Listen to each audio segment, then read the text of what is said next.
third and last day of our meeting of the conference on the future of journalism education in Southern Africa under the theme Empowering AI, Enhancing Journalism Excellence in the Digital Era.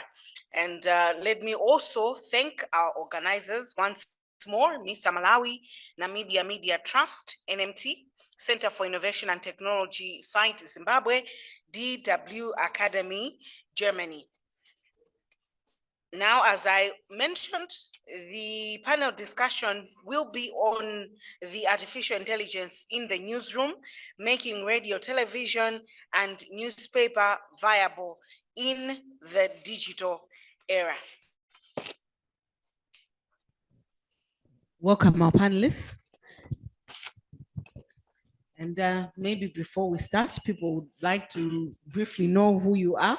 So before we start engaging in our conversation, I will be giving them your short profiles. Starting with Mallick Mnela. Mallick Mnela is an international award-winning journalist, a media viability expert, and citizen developer focusing on AI-powered tools for the journalism domain. He is the co-founder of iHubOnline, a small company that he co-manages. Mallick is an alumni of the Journalism AI of the London School of Economics, LSE, and Google News Initiative, and is due to take part in the forthcoming DW Academy Idea Lab for AI and Data. Welcome, Mallick. Thank you. And also joining us virtually is Selina Nyankwani Kainja. She is an online editor for Nation Publications Limited. She manages the company's website and all social media platforms. Selina has 17 years of experience working for print and online media in Malawi. Now, before joining NPL in 2013, she 7 years where she held various positions and rose through the ranks from a reporter to online sub-editor. She is the current Southern Africa Regional Coordinator for Pan-African Media Alliance for Climate Change, PAMAC, and also a member of the Gracia Machel Trust Women in Media Network. Selina is also the current chairperson for One IFRA Women in News Malawi chapter. Welcome, Selina. And we have Vincent, yes, Vincent Kumwenda. Vincent is a seasoned technology, innovation, and entrepreneurship enthusiast with over 15 years of experience. He served as a tech delivery advisor for digital transformation programs and as a CEO of a technology and innovation hub in Malawi, mHub. His passion lies in utilizing technology to address social issues, mobilize youth, and drive economic development. Vincent's primary focus has been on nurturing tech innovators and emerging entrepreneurs, leading the design and implementation of diverse tech innovation and entrepreneurship programs, funds, and trainings. He is a visionary leadership and a respected figure in the tech industry, not only in Malawi, but also in the wider region. Welcome, Vincent. Thank you. Now, these are the profiles of our 3 participants. And shortly, we will start with our conversation. Now, the first question, give us an insight into the adoption of new ideas and digital innovations in the Malawian and Southern African newsrooms, not specifically on AI, but general digital tools, on how we are faring in terms of ideas and innovations in newsrooms in Malawi and the SADC region. So I don't know who would be first to take this question, whether it's Vincent, Mallick, or Selina. Selina, are you ready? Are you ready to take that question? Yeah. Can you hear me? Hello?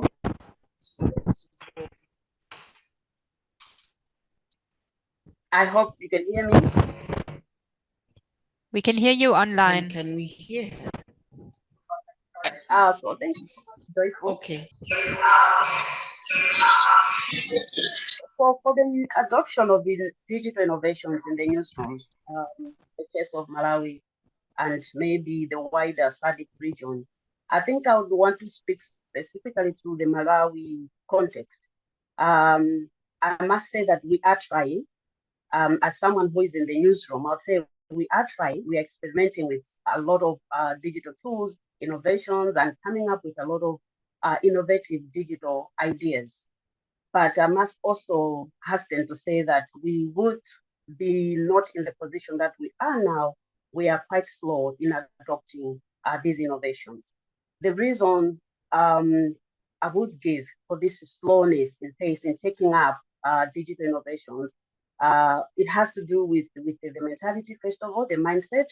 We are quite a print and probably broadcast oriented sort of media industry in Malawi, and our penetration of internet as well as embracing of digital tools and all that platforms is quite low, and newsrooms would usually be quite cautious in terms of taking up innovations. If you come up with these ideas, I would give personal experiences where for the online desk at Nation Publications Limited would bring up ideas for innovations, whether in terms of digital revenue streams generation, whether we are coming up with applications, mobile apps. When you present such ideas to management, the first question they're going to ask you is are we going to make money with this?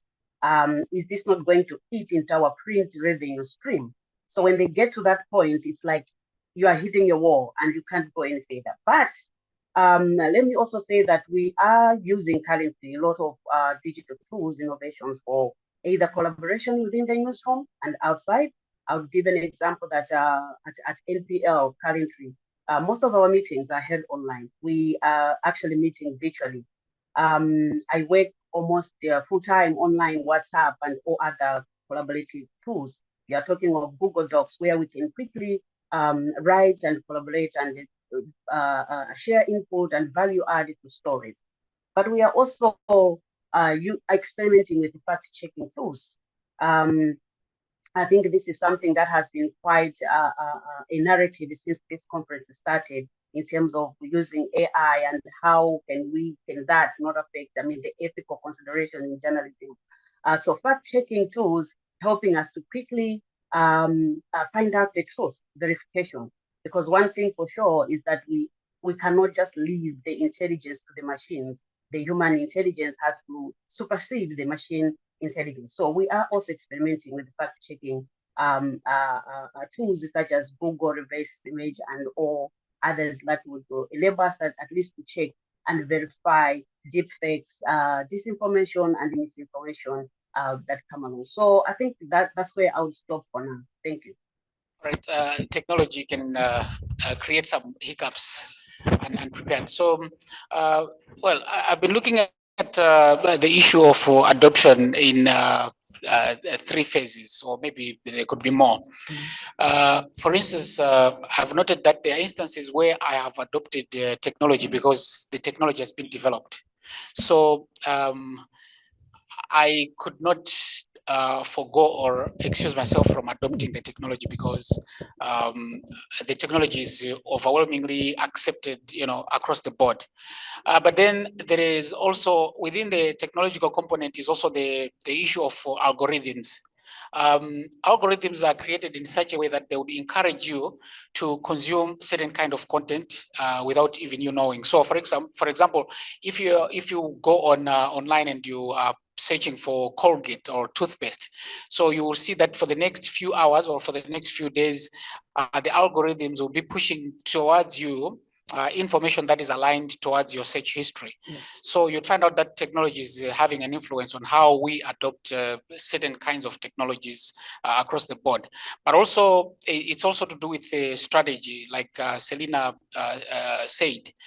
Is to do with how you would want your personal life, for instance, to proceed at an individual level. But at a corporate level, it's also about your strategies, your business strategies as a company. Where do you want to be in the next few years? So strategy, business strategy, or personal development strategy will also affect the way you adopt and embrace technology.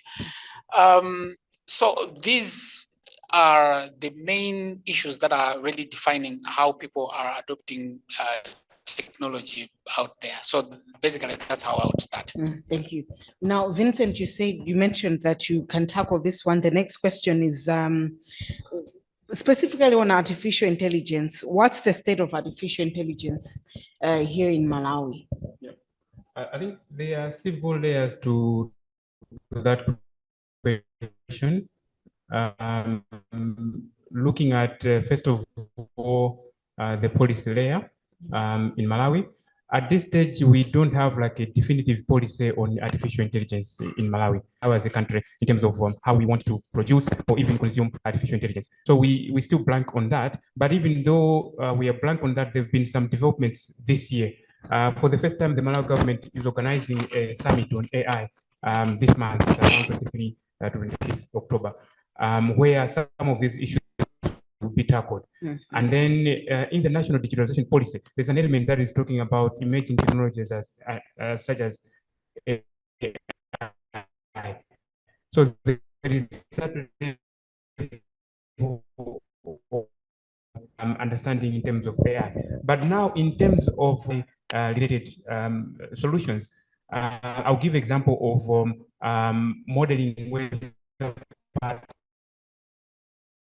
institutions are now using lots of data sets to model weather patterns, floods and all that in areas of artificial intelligence. And then the institutions, like I'll give examples of ICRISAT, they've been working on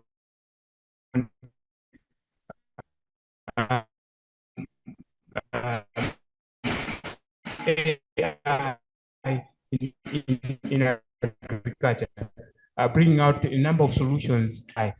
Even private companies, they are companies that are doing video analytics using AI, and I think even Mallick is working on an AI tool in the media space. So the number of lastly is the actual adoption of AI solutions, whether they're produced in Malawi or out there. The number of people that are currently using tools like ChatGPT, either to generate content or just to validate some of the content that they're already generating and all that, and the number of AI tools that are finding their way in different industries in Malawi.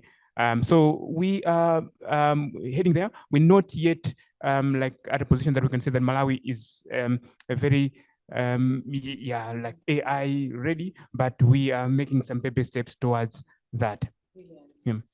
Now we have an issue of internet penetration in Malawi. Estimates putting the rate of internet access or penetration at 24.6% rather. Do you think this has an impact in newsrooms feeling excited and adopting these new ideas and tech-based innovations? I don't know whether Selina will be able to handle that one since it's touching more on newsrooms. Selina. Yes, please. Thank you, Joyful. And again, I would say that the low internet penetration is also something that has weighed heavily on the newsroom. Just linking that to the widely are we able to adopt innovations? So there's the issue of digital divide. I mean, they have and they have not. They have those who have access, those who don't have access to internet, and the digital divide in terms of the haves and have nots, the ones that have the technology that can enable them to access the internet or these other technologies, like even just the basic tools like WhatsApp, Facebook, and all others, quite huge in the country. Okay. So when you look at that digital divide and whether that alone excites the newsroom in terms of adopting or embracing AI, you find that there is a sort of a held back or a step back in terms of how quickly they respond to that, because you're also looking at the audience, your target audience. In an economy like ours, they may not have that readily available disposable income. So for instance, I'll give an example. we have the e-paper at Nation Online. So which we have currently we have about 1,134 subscribers online. Okay, but it has taken us close to 6 years to get the numbers to reach at least 1,000 followers as subscribers on the e-paper. Why? Because you pay for it's something that you have to pay for. So if we have to put, for instance, news on the wall, behind the wall, the paywall, subscription, monetizing our platforms, we may not get the response that we are looking for, or we may not even generate the desired income that we are looking for. So the digital divide would also hinders in terms of how quickly we implement or adopt these technologies, because we also look at the audience, the target audience. Do we have an audience that is capable of reaching, accepting these technologies? And people are so used, because we are a society that we are so wired in terms of print as well as broadcast. So in terms of someone asking someone to subscribe on Facebook, which for them, they know it's somehow they access it for free, which is not entirely free. But if you start selling something there, you may not get the response. So I would really say that the newsrooms are not that enthusiastic in terms of accepting that. But if we can work around the issues of penetration, infrastructure, internet and technology infrastructure, if we work on that, we have the reach, the penetration is on the higher side. That would also, because like I said, every time you bring an innovation on the case, the first question you're going to be asked is, how are we going to make money out of this? If I'm going to create TikTok for the newsroom, the first question from my management will be, what is TikTok going to bring in terms of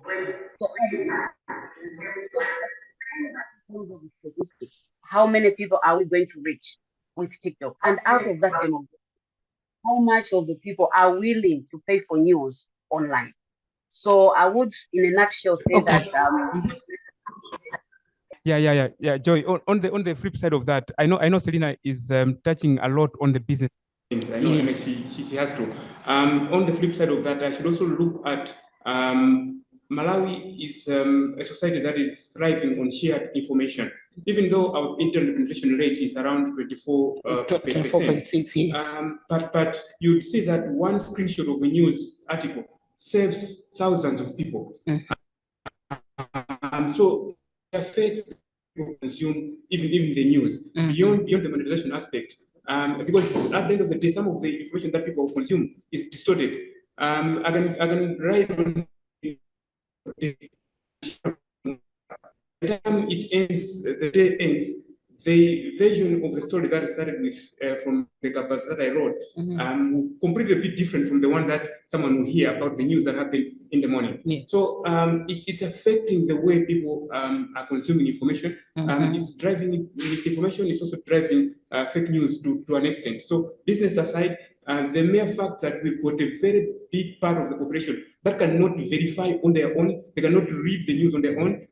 It's a very big worry for newsrooms, because at the end of the day, we're sending out distorted information just because people cannot be able to access the right information at the right time. So in a way, you're saying it's nothing to feel excited about. Not really. okay. Yeah, I think Selina raised a number of points. I picked one to do with cannibalization, the fear of cannibalization, because between newspapers, where we have read perhaps dies at 9 a.m. or JZU passes on at 9 a.m. Then the second day's headline will be Tembo dies, JZU no more. When people would have discussed all about those issues throughout the day, then you see it front page in the newspaper the next day. So you see that online, the content would have been available. So now with the development of algorithms, there is what's known as web scraping, for example. So the content that is published on, let's say it's Nation or it's the Times, the information, the moment it goes online, it means that the content is already available. So if you just ask a chatbot, the chatbot will go and scrap the internet, and the information will be available on WhatsApp. So it's only that I have developed a tool that with such capabilities on WhatsApp. It's happening, and it's going to really disrupt the news business because of how we consume content. Therefore, the issue of cannibalization needs to be really looked into with some forward-looking perspective, because right now, I think I was reading, it should be yesterday, there is one company that has developed a way of advertising on chatbots. So on chatbots is going to hit the headlines. It is going to hit the headlines really hard in the next few weeks, if not the next few months. So you can see the transition where we are coming from, where we keep content away from the masses so that we should sell newspapers. But then for as long as we have within our portfolios, for as long as we have some content that we're pushing online, that content, I can scrap it, he can scrap it, so long as he knows how to write a line of code, or actually you don't even need to do that, because there are software as Badin, whatsoever. I can just have access to the software and I can scrap any website that I want. So it means that if you have a business model, for example, that has legacy newspaper, it has online presence, and then you are not on chatbot, it means that you are providing your content for free. You are not being, your content is being appropriated for free. Then the big tech, those companies that have leverage of artificial intelligence, will leverage the information from you for free because it's already online. So it means that if you have tech savvy people, they are going to create products out of your sweat, and they are going to cash in on it because it's freely available online. So that's a challenge that Selina will probably, and colleagues in the media, some of whom are here, will need to consider and look at critically, because chatbots are really an in thing. Because look at it this way. I talked about the algorithms that are already in existence, whereby you are Googling about Colgate, but then your timeline will be you'll be filled with Pepsodent and the like. So the very same algorithms have been transferred to chatbots. So now if you are on WhatsApp and you are consuming news content, let's say from the Nation or from the Times, what it means is that Airtel or all those other corporates will bring in advertisements that are tailored for the chatbot audience. So if I go there and I query about data bundles, for example, or I ask about football, for example, then the algorithm will go and fetch adverts about the top eight, then it will link to Airtel, then it will give me advertisements within the chatbot, and the newspaper will make money. I will access the content that I want for free. So you find out that the news publishers will make money. But if the news publishers are too scared of cannibalization, it means I can build a tool, the chatbot, right? That I can make accessible to people, and I can reach out to advertisers and say, okay, I've got this chatbot, it can do this, and it will be exciting because it will be for free, it will be on WhatsApp, and it could reach, a lot more people. So it means that in terms of our approach, we really need to be careful, and we really need to be looking at the dynamics as they are unfolding. All right, now, Mallick, before we move on, at iHubOnline, you have been experimenting on the use of artificial intelligence in journalism. What can you cite as some of your major breakthroughs in this area?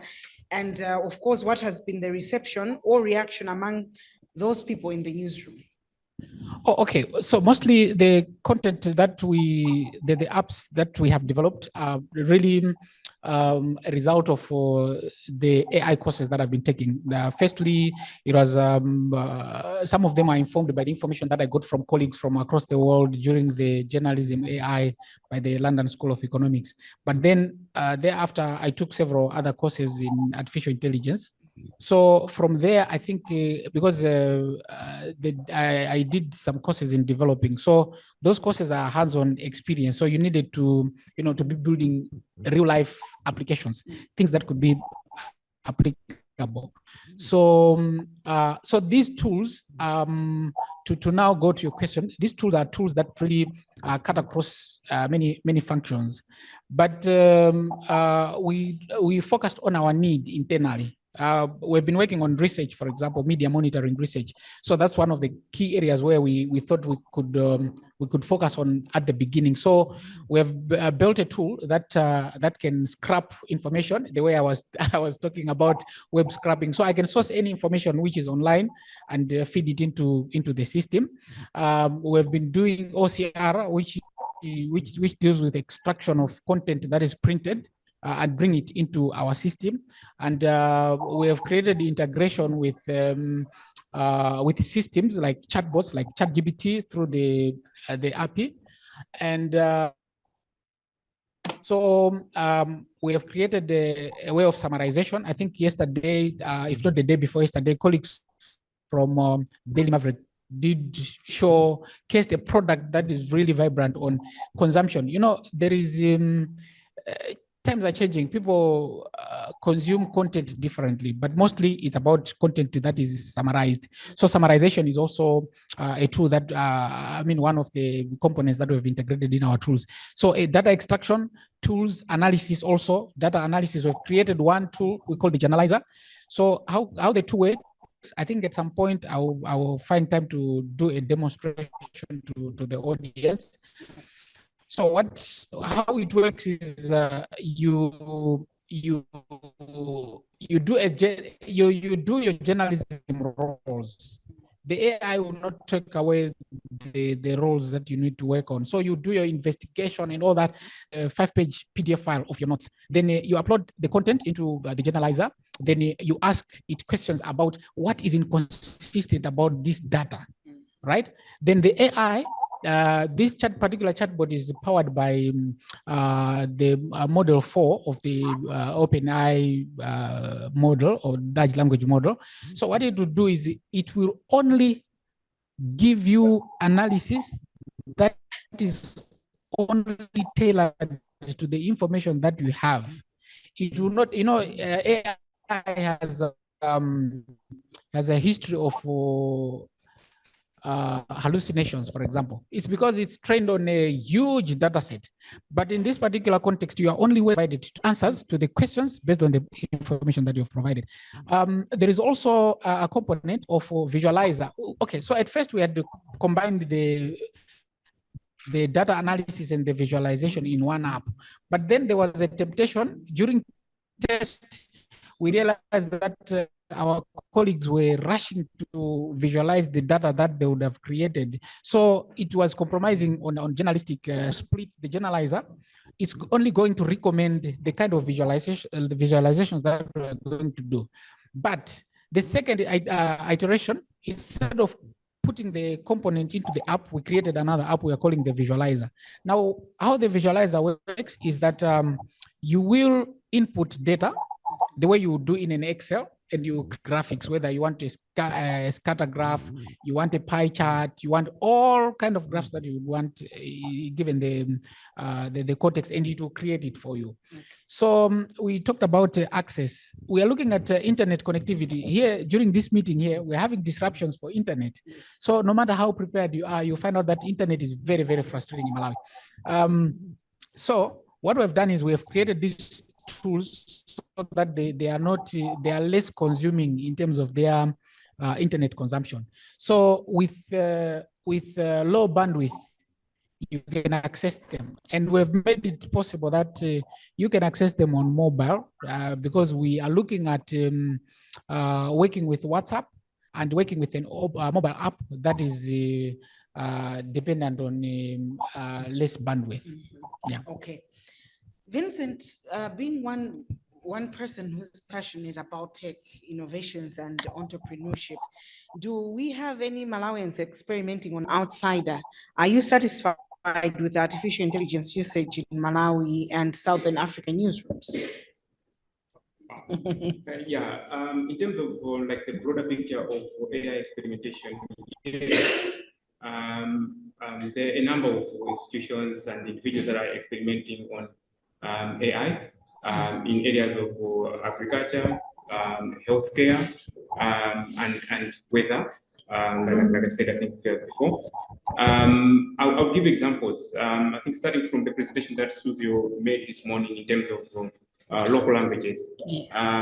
Probably people didn't know that there are Malawians who are working on natural language processing that have managed to translate some of the elements of the internet. What we benefit from Google.mw is the work of the Malawians that have been involved in that, developing natural language processing algorithms that they're able to attach to probably a Google browser and able to get content in a local language, Chichewa, in this case, instead of maybe browsing the internet in English. So I think it's an opportunity even for the media to work with the different developers in the natural language processing space.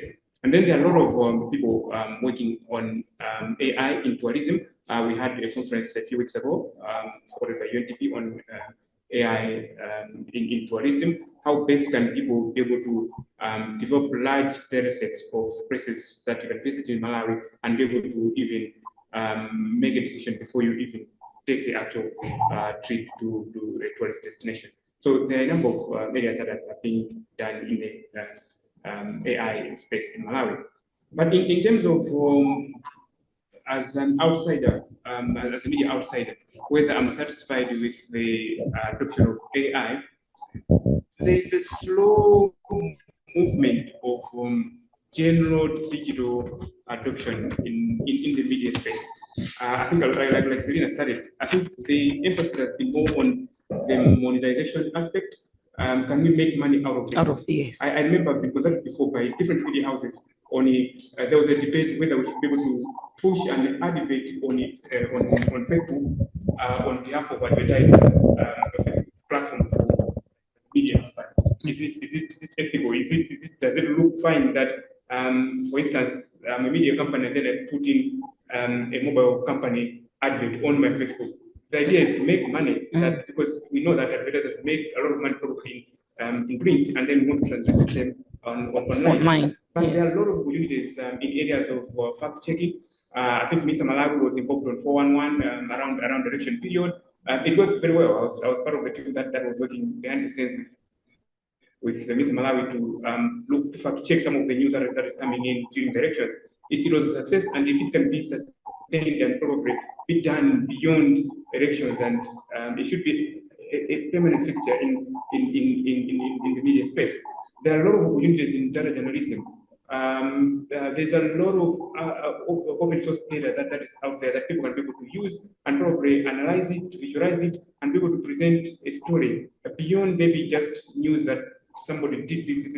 We can be able to do critical analysis of the data and bring it out there. And there are a lot of open source tools that can be used as well to be able to bring this up to the level that people can be able to utilize it. And then podcasting. There's a movement that is coming on podcasting, but largely it's being done by people who are outside the media space. Yes. The media people can be able to do it much better. Yes. Because they're well trained, they know how to verify sources, they know how to present, they know how to craft even the news that comes out there. There's a lot of homogeneism now because people don't know the basics of this. But there's an opportunity that the media can take in the podcasting space.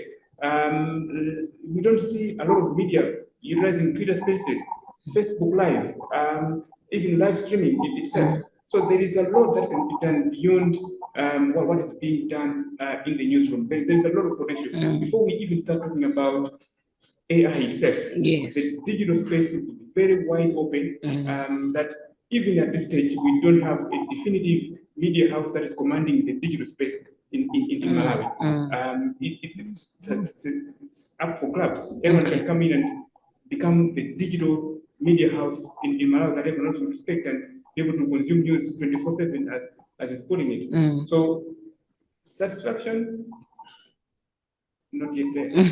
I should agree with you, actually, what Mallick, I should agree with him what he has just mentioned about podcasts and live interviews.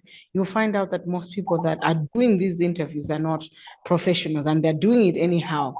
And I really think it's something that we as professionals, as media practitioners, as journalists, should indeed take this up and take it seriously. Mallick. Yeah, I'm really ashamed that he's telling me, and he knows that we have everything at iHub that Yes. that we could really do a lot more.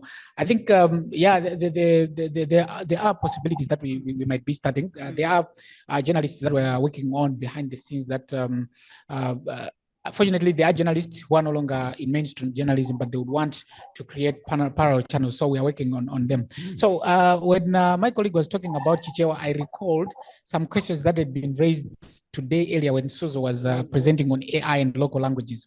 So there is this application that we created right before many of these applications that we worked on. Now, the most frustrating thing is that we had designed this to using some of our experience from radio. We wanted to create an application that would semi-automate the news gathering and the editorial and even creation of database across the news production value chain. So everything else worked. One could submit a news story through WhatsApp. It could go into the database. Artificial intelligence would prompt engineer it so that it should not do anything other than just correct the grammar, correct the clarity, and stuff like that. Then a human editor would come in. The system would trigger an email to the human editor. The human editor will edit and approve so that it's escalated to the next stage, which is the AI. AI would have to translate into Chichewa. So that's when I think my colleague would give testimony that that's where the frustration, comes, because, the Chichewa, I think the failure rate could go to up to 86. So what it meant is that the human editor will have to almost rewrite the Chichewa version. So we were using the Google version of Chichewa. So when we started, we engaged some colleagues from Chancellor College at a personal level, not at a corporate level. So we engaged them. Then we negotiated that how could we deal with this problem. So we were advised to look into train our own news domain English to Chichewa language translation. So I started learning about it. I learned about it, and I can say that the only thing that is stopping us from doing it is that there are two things that are involved. One, we need a huge data set.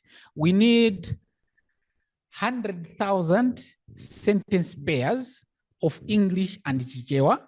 So when we were doing an analysis of how many stories we do need per day and for how long, I think it was coming to it was really a long time for us to do. So that's why now to respond to Suzo Chitete's question, I was thinking after when I was driving here, I was thinking, but if somebody was going to ask me this question, how as a media can we add value to the AI process? Then with Suzo's comment in that regard, I thought, okay, we had Mana in Malawi, we had Ziana, I think in Zimbabwe. These are government news organizations. They are out there all over in every other district, and they really provide content into feeding it into their system. Yeah, they already embraced IT. They have got English and the Chichewa. Now, as a news agency, government news agency, can't we use them as a backbone to provide the much needed content in localization in Chichewa? Because if we were to use them, right, we have the technical know-how, at least. We don't have the budget, but the budget is something that can come easily. But if we have the information, the expertise, he's an expert actually. I am a citizen developer, but he's much of a professional developer. So I can come in as an advisor on the news domain, right? He can, use the data. Then we'll go to Mana where we are going to get the data and work with colleagues, and we're going to build something that is Malawian compliant and responding to our needs. So that's the most important thing. I saw Vincent raising his finger. I think. Just a quick one. Yes. There's a model. Quick one. We need to move on that one on training is running. Basically, they ask. Yeah, I think thank you for that. I think we'll talk after this conversation. It's something that I would be really, like he's saying, Swahili. You know, when we tested our application based on Swahili, it scored highly. When we tested it, I think Swahili performed better, and other languages. I think it was Hausa from Nigeria. I think Hausa, Nigeria, with a Nigerian colleague, it performed better. Shona, I think, did okay. Chichewa did miserable. You are an online editor in one of the biggest newsrooms in Malawi. What can you say is your specific share in the adoption of in the adoption and use of these AI tools at Nation publications? Okay, thank you so much. So for NPL, what we have experimented, it's quite little. Like I said earlier on, I wish we were, it's 10 steps ahead now, but we are doing the best we can in the scenario, the circumstances that we are in. So for instance, we've tried as much as possible to make our work inclusive. Inclusive in the sense that right now, if you open our website, Nation Publications website, if you are a visually impaired person, you will be able to follow the news that we have posted on our website. Why? Because we have an application that enables you to listen to the news instead of reading. So reading is for those who visually okay, but what about the visually impaired? So we have a functionality on our website where you can listen to the news. The downside of it, the responses just from the newsroom alone on that was, oh, this one sounds quite like an English lady, or someone said, no, I think it's a woman. Can we change to the voice of a man? So those are some of the issues I think we are working around. But for now, it's serving the purpose of making sure that we are inclusive. We are not leaving anyone behind in terms of news. We are also experimenting with the news writing and editing apps, especially generative AI. So for instance, Grammarly, because we are handling a lot of content, information every second, every minute. And I assume that no matter how intelligent you are, or even if you went to a grammar school, there will be grammatical errors that will skip or slip through to the copy at the end of the day. So we use Grammarly, for instance, to make sure that we type our copy and make sure that it takes away all the mistakes, or not all, but at least 95%, 99% of the mistakes that would have made, the punctuations, the issues of where instead of using eat as in eating food, or IT, those mistakes we normally, the common mistakes in English that we make. So we are able to quickly and check and verify that, but also enabling, because Grammarly would actually tell you whether your headline is strong enough, to sell, and it also suggests for you the best headline that you can come up with. And that's quite important, because in the work of the newsroom, the newspaper publications, we sell through headlines. People read the headline and then they get hooked to read the story. Before they even go to the first sentence of your intro, if the headline is not appealing, they will probably just skip through. If you have a newspaper that has been published, printed, and you have a vendor on the street, what they display is not the whole story. They display the headline. So if the headline is weak, you probably have chances that people may not buy your paper. And that happens a lot. And we do get feedback from the vendors from the street. The people that have not even gone past the standard 5. They'll tell you, news headline is CD Bueno. We get that kind of feedback. So we thought like generative AI, the Grammarly and the ChatGPT, all those are able to help us in terms of framing our stories. How do we frame them? Editing and writing as well. I work for online platform, and I'm required to at least communicate in as quickly as possible, but also in as shortest, the keys, keep it short and simple format. But you can only do that so far, because if you have tools like what I'm saying, the Grammarly, it helps you to tighten your copy. Instead of saying at this point in time, Grammarly is going to suggest you one word for that phrase. So you are already quickly editing, quickly writing, the grammar is okay, and also your headlines are able to be conscious and appealing to the people. But what I also wanted to touch on is the issues I think my colleagues Vincent and Mallick have already said. The issues of collaboration are very, very important. So for NPL, Mallick, we are already collaborating with him on several issues. We have an MOU with iHub, where we are working on issues of live streaming. But we get stuck usually. I keep on saying this, when you get to the issues of money, you get stuck, no matter how brilliant the ideas are. When you say Mallick has trained us on live streaming, now can we go out and do this? So where's the money to buy the equipment? Then you get stuck. We have developed the applications, the mobile app, news apps, but we are failing to implement them because we are required to pay like a year annual fee. Let's say, is it about $250? And then the company finds that quite on the higher side. And then we are stuck with that application in the computer. It's something that if today we have the money, we have the funding, we'll be able to go live with that. But we are stuck, and then when you look outside, people think like you really are not doing anything in terms of innovations. But that's the issue. Collaboration is key. But I think in our newsrooms across the country, we are trying to work alone.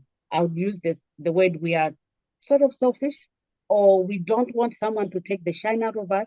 We think when you collaborate with the iHub or you collaborate with Vincent, Vincent is the one that is going to take all the credit. But I found that we can't do everything. For instance, we have issues of capacity in the newsroom.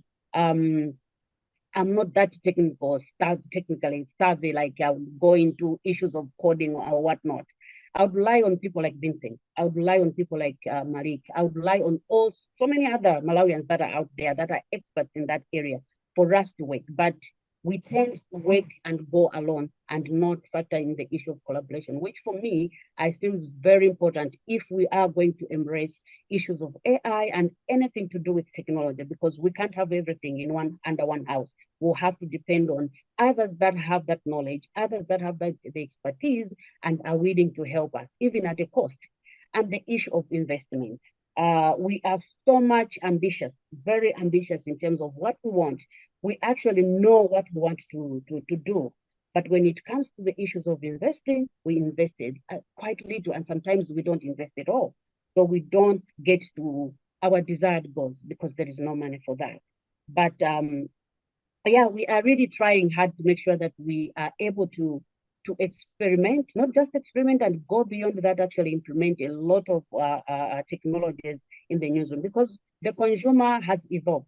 The consumer of 1990 is not the consumer of today. The consumer on Facebook that was on Facebook last week is not the same consumer that is on Facebook today. Probably the consumer that is on your Facebook page today is looking for more information and better ways of displaying your information, different from someone that joined your Facebook page about maybe a year ago. How do you cater for that? So we really need to, we are trying to make sure that every day we are updating ourselves. Right now, I think I'm one of the people that would usually go and experiment. So we have like a WhatsApp channel we created a week ago. We have that. So we are experimenting with all that.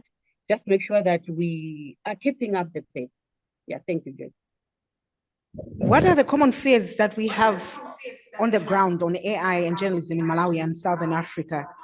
And if we do have those fears, are those fears justified?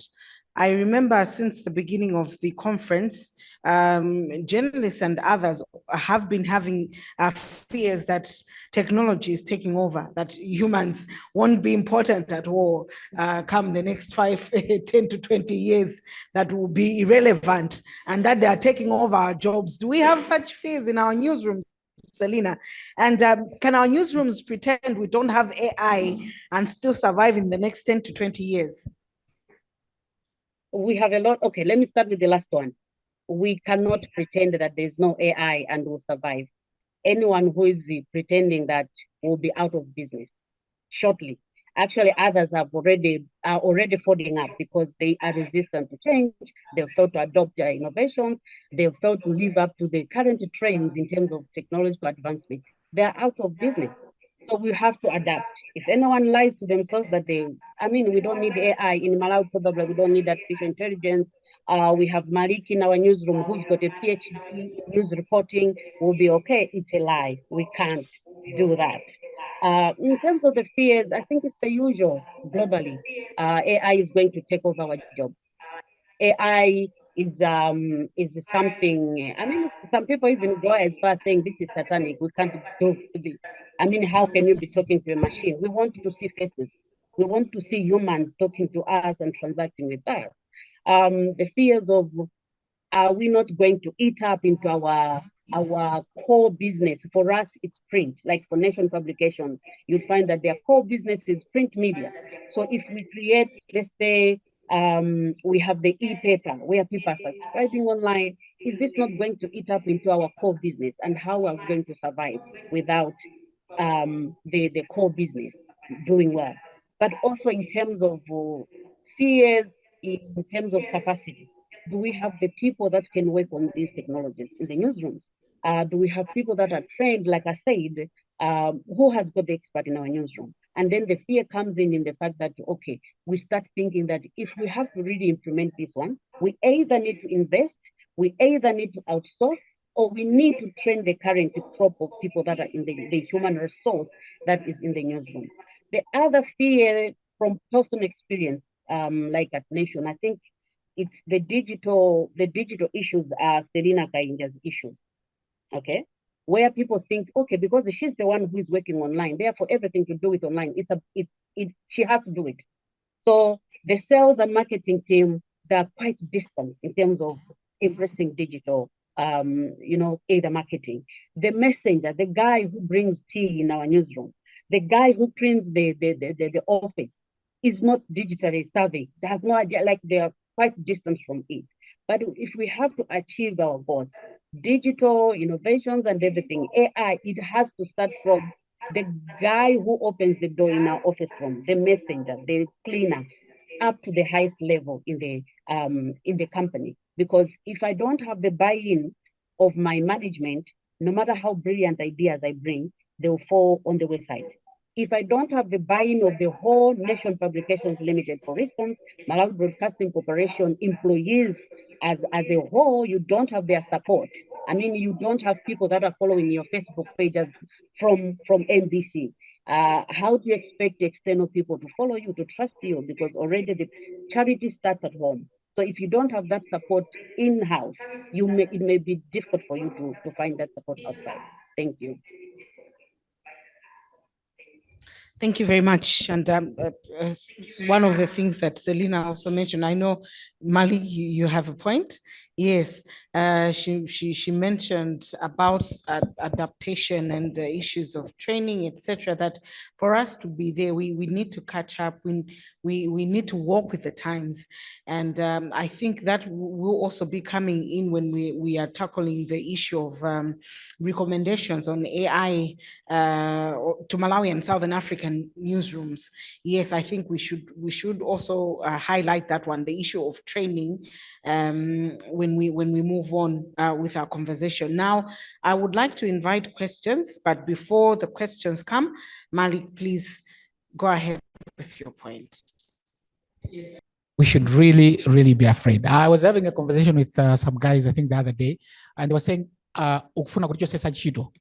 right? Like you want to get us fired. Then I told them, guys, we are all in trouble. AI is meant to be a tool, but then if we are negligent, we are going to be in trouble. Why? It's the issues that Selina has highlighted it most. Strategy. How are the tools created out of AI? What if algorithms, as they are, favoring fake news? Because algorithms okay, hypothetically speaking, a politician has died, right? And a social media influencer of repute writes something sensational, something that would not pass the hands of a sub-editor. let alone an editor, write something and post it. And a newsroom writes something and it goes through the processes of moderation and it's posted on Facebook. Which of the posts do you think is going to get more likes? It's possibly that of the social media influencer. Why? The algorithms that we have favor engagement, likes, sharing, and people like nonsense, to be honest. People love viral stuff. So a journalism, because of moderation, is kind of losing leverage. Now, as the journalism is losing leverage in terms of the content that we are pushing, we need to understand that we have to change the way we the algorithm treats us, so that we should be accommodated within the algorithm ecosystem.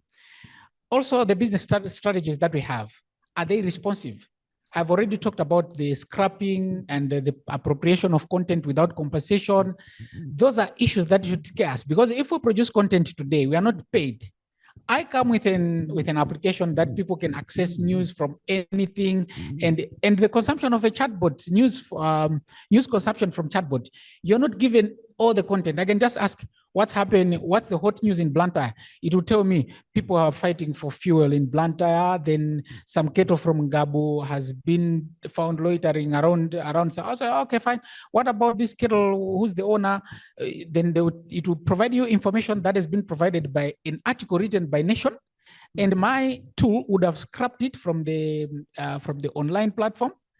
Now, this is to do with strategy for news content, but also new strategy for business. How do we create value from the information that we are creating as a newsroom? So these are the important things.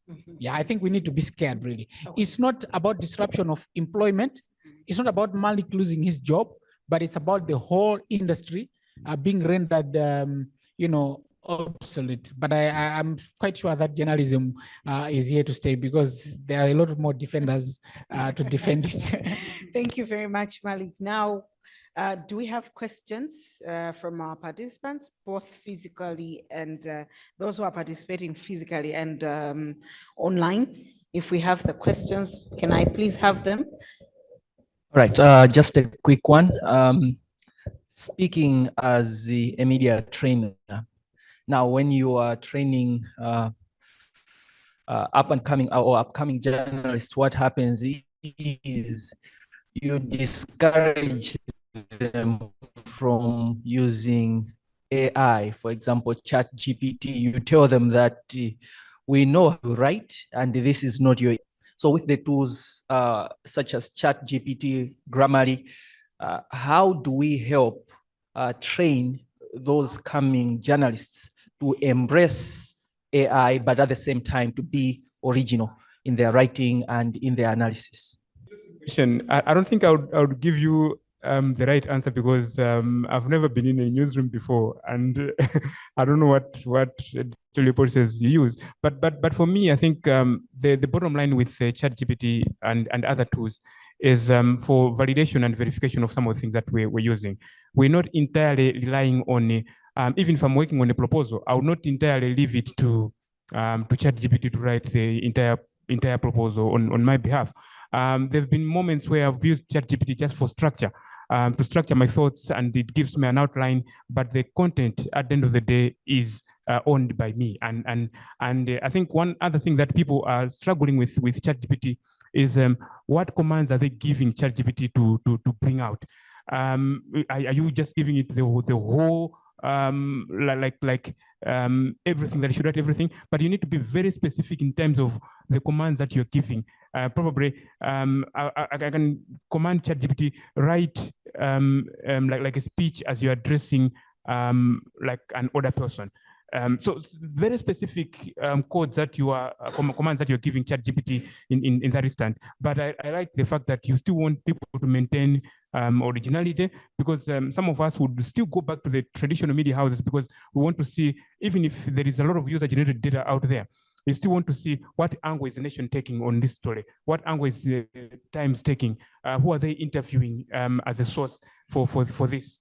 And then you also look at the analysis that is going to happen at the end of the day. So at the end of the day, if we are generic with ChatGPT, you lose those values that you've been promoting as traditional media houses. Yeah. Mallick, you have. Yeah, I think I'll give you an outright response. I think for training purposes, I believe that journalists will remain journalists, but they should be journalists that that understand, you know, the way they are going. For example, he talked about knowing how to ask questions. So there is a whole lot of topic around that. I think is just simplified it. It's called prompt engineering. So for you to understand use of AI, you need to understand your domain knowledge. If you are a journalist, you need to understand the ethics. You need to understand the practices of writing, you know, the etiquettes of your profession. So those you have to learn the traditional way. However, for you to apply, whether it's prompt engineering, you will need to understand a little bit of how AI, by the way, we've always been saying AI, and what are we talking? Are we talking about machine learning? Are we talking about, you know, because AI is quite broad, you see? But then for want of proceeding, I think that's that our students should really learn journalism the traditional way. But actually, this conference is also about journalism education. We need journalists who understand some of these technical things, because we are going to let robots control us instead of us controlling robots. I have several robots on my phone. I've got the transcription, but I think I'm more in control of them because they are prompted. They are prompted to do really what I want them to do. But also, I think it's something that my colleague Mary, when she was making a presentation the other day, she did touch on it. The way we know ChatGPT or these other generative AI tools, I think the one that we access out there on the market, it's quite generic. It's trained on the whole internet. So it has some trashy information, and it has some correct information, and it tends to be pretentious to know it all, and all those kind of things. So we really need to be cautious about ChatGPT as a tool when it comes to journalism, because I'm an advocate of AI tools. People sometimes will screenshot. So whenever it happens to something, they will say, look at your brother, what he's doing. They'll send me screenshots about crazy responses that ChatGPT would have given to them. I would say at iHub, we probably stopped using ChatGPT the way ChatGPT is used, because we embraced what is called the retrieval augmented generation, where we use our own custom custom information to feed the ChatGPT. We only use it as a language model so that it should write those fancy styles, but it's working on our commands. So those are the things that we need to educate our journalism students, those that are already in the newsroom and those that are in school, that this is just a tool. It's just like the internet. On the internet, you can do some research on any topic, and you find out that there is misinformation being purported as right information, but it's online. The fact that is on the internet doesn't entail that it's correct. It could be wrong. So likewise, the response that ChatGPT or BARD or any other AI generative tool could give you as a student, it doesn't mean that it's true, unless you are clever and you have created your own retrieval augmented generative tool. Then it will provide you highly contextualized tools and responses, and those will be correct. So it's about empowering journalism students with the right skills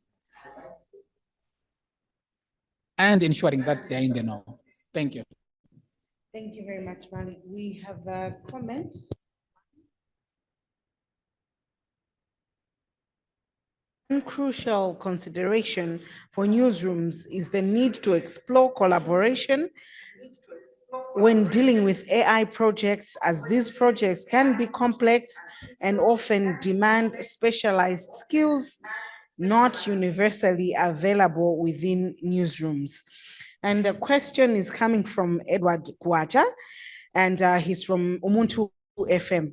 I would like to ask Mallick, this one is for you, if his organization will be willing to provide support to media houses, like in the case of my institution, on usage of AI application he's currently developing, which will be a very critical tool in Newsroom, particularly in translating news content from English to Chewa or vice versa.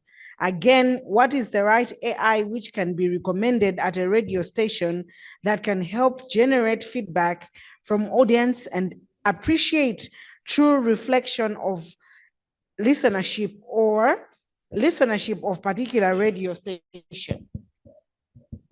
All right. So first of all, the tool that I talked about, it's intended to be open sourced.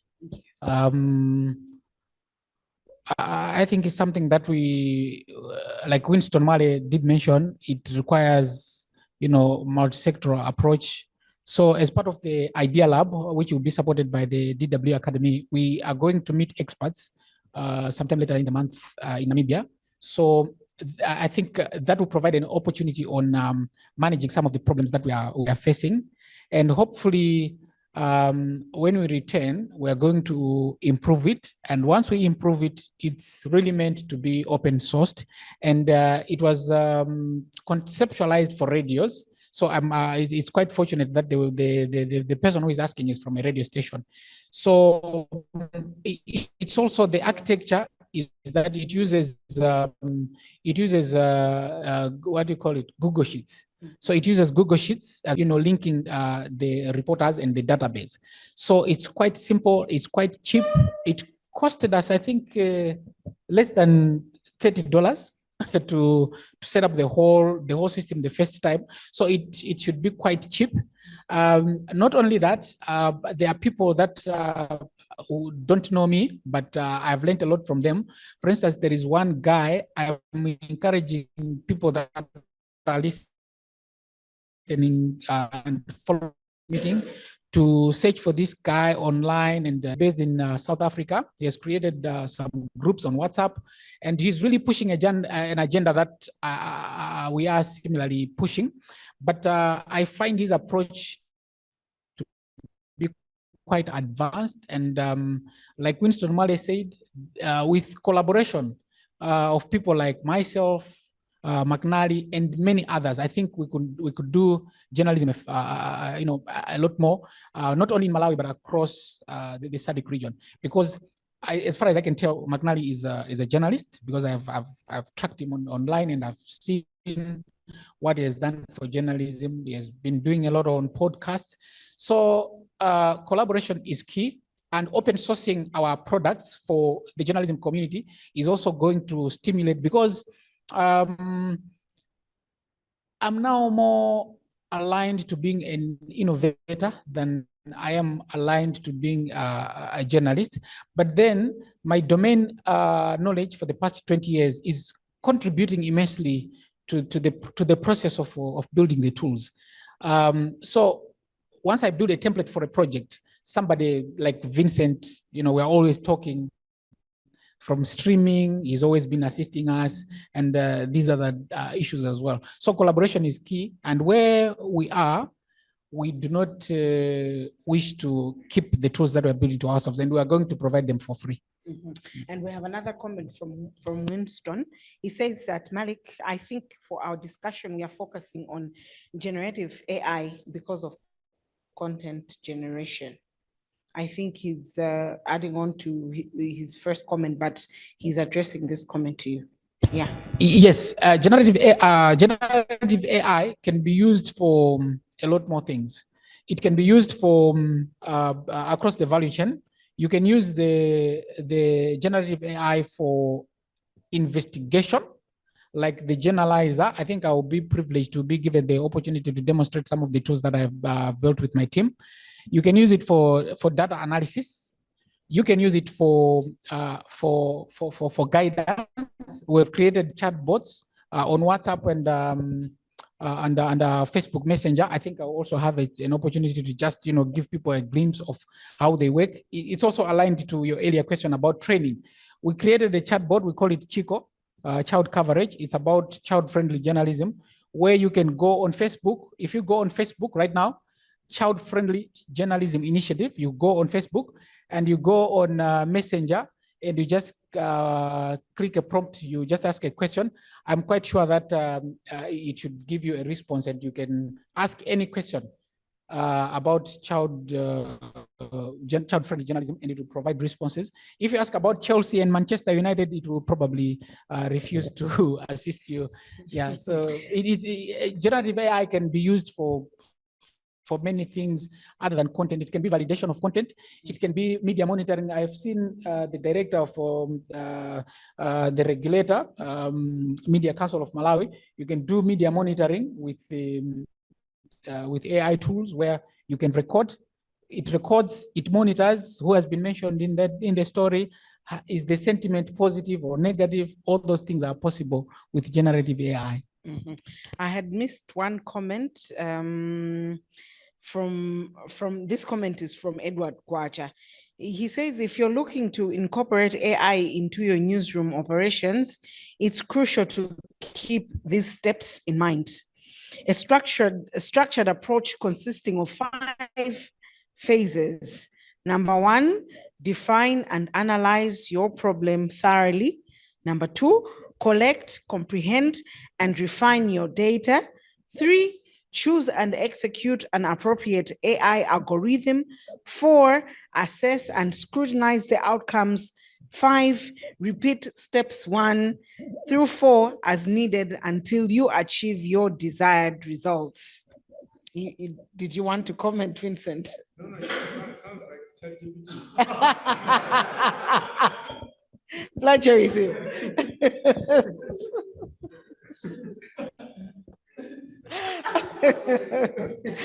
All right.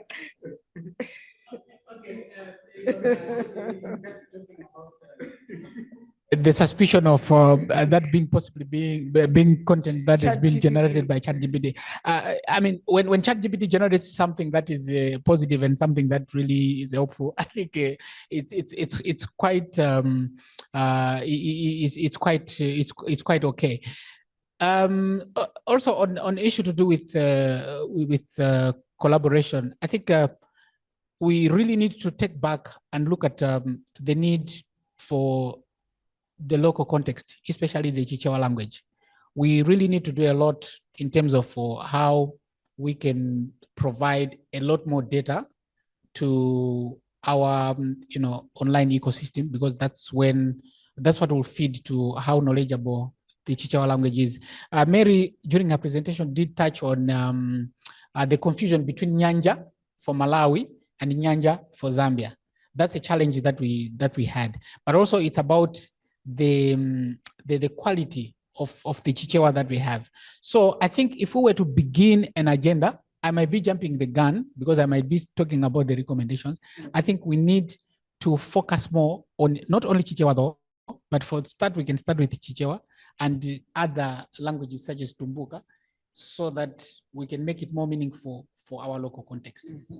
Sorry, I just want to highlight though, I said that comment was from the one from Umuntu FM, but it's still from Winston Mwali, since I was getting these messages in bits and pieces. So this comment, the one Vincent said sounds like ChatGPT, was also another comment from Winston.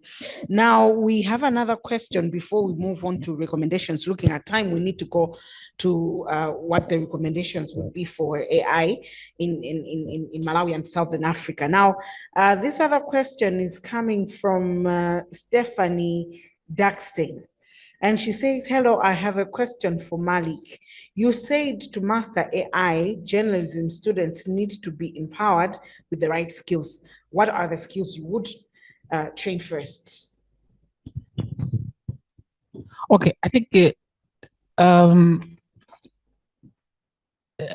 having been part of the journalism AI of the London School of Economics, I think I can just extract what inspired me from there. I think it could inspire many others. We need, I thought I knew what, because that's why I was laughing when we keep talking AI, even the way we were talking, when we're talking about AI, we wouldn't say AI, we would be specific about what we really are talking about. Because when you talk about AI, are you talking about machine learning? Are you talking about deep learning? So it's quite a complex and diverse field. But what we need is, I think, to start with the basics. The journalist will need to understand that AI is not ChatGPT, but ChatGPT is part of the AI ecosystem. Perhaps the very, very small part of it, but because it got popular and everybody is holding ChatGPT synonymous to AI. So we need to make them understand what AI as a whole can do, what journalism can benefit from AI. And it doesn't necessarily mean that everybody else can be a builder. Because when I was starting the company iHubOnline, to be honest, I really had started learning to code, but I was miserable at it. But for your own information, my coding has tremendously improved because I now code using ChatGPT, right? I created a bot that helps me to code. I mean, I can't be ashamed of it. But then I created this chatbot. Then when I created this chatbot, I can code in Python. I can understand the complex issues, and sometimes there are certain things that I no longer refer to it again. I can simply write code, on my own, a few lines. So I understand if there is an indentation issue, things that the likes of Vincent you'll be surprised. I knew you. I was teaching you the basics of streaming only in February 2021. Why are you getting all this? University of ChatGPT, perhaps. So the skills that journalists need is that they need to understand prompt engineering. That's the core thing. They need to go and Google and learn about prompt engineering. Prompt engineering for journalists, they need to understand, because if you understand your ethics, then you let it guide you according to the principles of ethics, then you are going to benefit a lot. But one more thing is that information that you provide to any AI system, you need to be cautious, because there are privacy concerns on AI. I think when we are overexcited of the benefits, I think we are too excited that we neglect to talk about the risks. There are ways to go around the risks, such as vectorization, where you create vector databases for your information so that it's more secure. You can't just be throwing your information to ChatGPT, because if anything, there are speculations that the same data that you are throwing to the ChatGPT, the ChatGPT is using the same data to train itself. So you might end up training ChatGPT with private information, confidential information. So you also need, those are the things that journalism students need to understand, that there are privacy concerns, there are plagiarism concerns, because ChatGPT was trained on books, right? So you might prompt ChatGPT to write something for you, then ChatGPT just collects something verbatim and put it in your article, and you're going to be guilty of plagiarism. So there are a lot more things that journalists need to understand. But it's not like everybody else needs to be a builder. No, because it's something that I had failed miserably at. But thanks to Mr. GPT, I'm now able to code. Thank you very much. Now we are moving on to recommendations. Selina, if you can hear me, I would like to start with you. And those will also include your concluding remarks, and then we'll be going for our lunch break. What could be your recommendations on artificial intelligence to Malawian and Southern African newsrooms and the environment they're operating in? I think the most important thing is to look at the context in the sense that the cultural context that we are in, the economic context, the political context as well. I like talking about all that, because all that plays into what sort of AI are you going to implement, how you are going to implement it, and how you are going to manage it and distribute and access it as well. I would also look at issues of making sure that we understand the journalistic values, ethical considerations.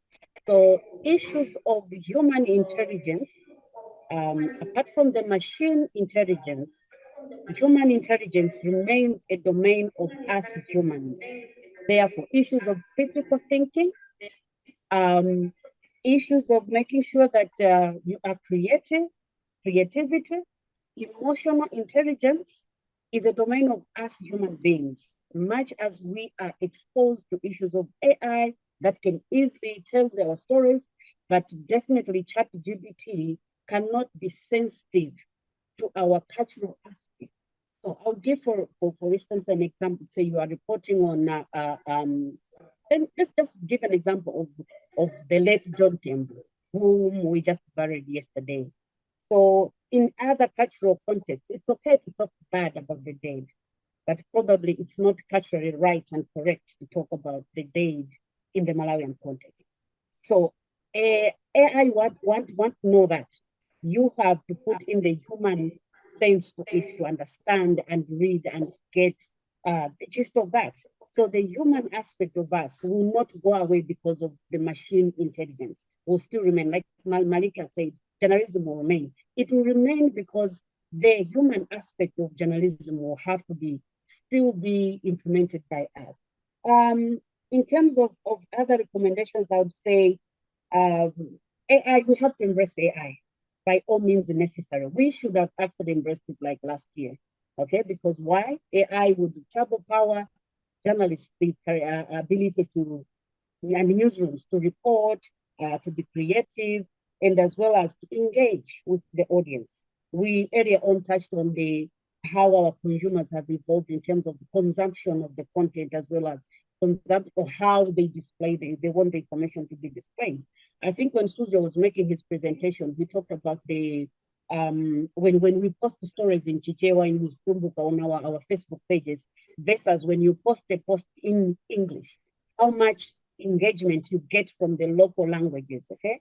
So all those issues have to be factored in, and we can't do away with AI. Mallick already said there that we are in great trouble. As we're sitting down right now, we are in trouble. But we can move from this and salvage something out of it. We have to embrace, accept it, and be willing to learn. I'll emphasize lastly on the issue of collaboration. We will not, because the issues of AI, when we talk of AI, it's quite scary. It's scary because everyone is like, so who is going to do that for us? How can we do that? Where do we get the knowledge, the expertise on this? Because like I said, if you work alone, it's quite scary indeed. And you may not even get it. But if you collaborate, it becomes lesser scary. Probably the only scary part now will be for you now to start funding the issues that you want. But you have the knowledge, the understanding. I mean, Mallick is there. He's just probably graduated from the University of ChatGPT. We can learn a lot from him. Thank you. Thank you very much, Selina. What are your recommendations, Vincent? First of all, media practitioners should be involved in the policy formulation of AI. We are in a very, it's a vision space at this stage. With all these excitements, I think the mere fact that we're organizing these conferences and all that should serve as a lesson.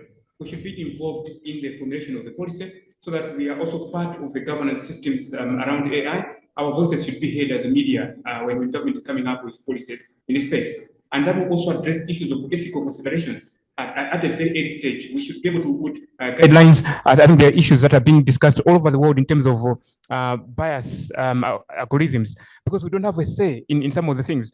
If the algorithms are being developed up north, they completely ignore what's happening in the global south. So we should have a voice over that. So we should be involved very fully in the governance, development of policies, and ethical considerations. Number two, contextual understanding and development of context. the media has got a lot of historical information, a lot of background information. You've been producing news from way back, and you've got all those papers from way back. I think all these AI, they're feeding on data that has been training the machines. So we need to train the machines with our own historical data. He talked about optical character recognition, OCR, that is using. So we need to start digitizing a lot of information, because if you ask ChatGPT today about information about Malawi, it will be very limited, because it's only feeding on what it's got access to. And some of that has not been even generated by Malawians themselves. So as a media house, you can choose that our portion will just be presenting data sets that will feed AI machines moving forward. It's an area you can find the business model around it, monetize it, and make money out of it. And then skills. I know we were talking about training media practitioners and all that, but I want us to move beyond just training the media practitioners. We've talked about 24% internet access. What we've not talked about is the literacy levels and the skills of the would-be customers of our solutions. The other reasons why we're not making money in the media space is because our customers are not aware of what you're selling. They cannot interact with the digital tools because they're not literate enough to understand what we're selling. So we should also be involved in awareness and skilling the potential customers, because in this case, we're talking about a customer base of 24.4%.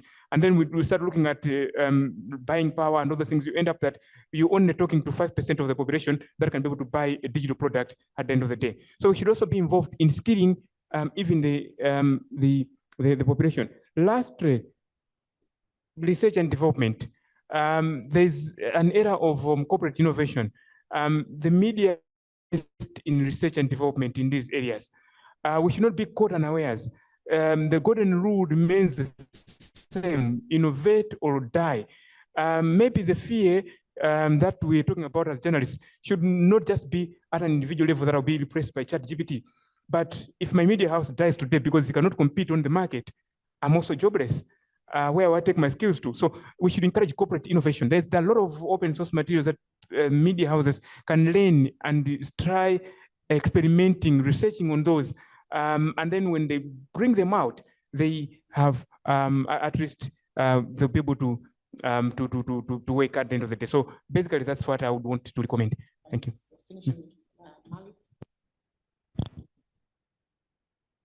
Last, and the only university I attended the university, then you find yourself miserable and all. Yeah, so I think collaboration is key. I really, through you, Selina, on this public podium, I think I really want to extend appreciation and thanks to the NPL, Nation Publications Limited management for validating the work that we are doing as iHub. We are pretty small, family-owned business, but I think the strides that we have made, I think we wouldn't have made such great strides without the belief that we have in a big media institution such as Nation Publications. So it's something that is really humbling, and it's something that is worth extending gratitude for. Having said that, I think there is still room for collaboration for us as a media, not only in Malawi, but across borders. I've got colleagues that I talk to in Zimbabwe, in Nigeria, in Kenya, and all over, and we are always, discussing these issues. I think at the end of the day, it's really about creating the impact, not only for the media, but as the communities, as my colleague said earlier on the policy framework. As a media, we already have a strong basis upon which we stand, because the Communications Act talks about, the Communications Act of 2016 talks about local content being at 60%, right? So if we meet that that quota as stipulated in that particular legislation, and we properly document and push it to AI, you'll find out that we are already enriching the AI that we have. So the legal landscape, we also have the national digital policy. It also speaks to the need to create content and to innovate. So it's within that policy framework that we can nurture the capabilities that we have as a media and push the agenda forward and monetize and make money out of it. So there are really a lot of opportunities out there. And I must end with the caution. AI is not here to take our jobs, but there is high likelihood that AI, however we define it, may disrupt journalism to irreparable damage, because fake news may gain leverage, misinformation, disinformation, and all those things can gain leverage because us as journalists have taken a step backwards. But as journalists, we need to thrust forward and demand a space within the AI ecosystem, so much so that our content should provide meaning to those that we serve, and they should be willing to pay for it so that we survive and make our media houses viable. Thank you. Thank you.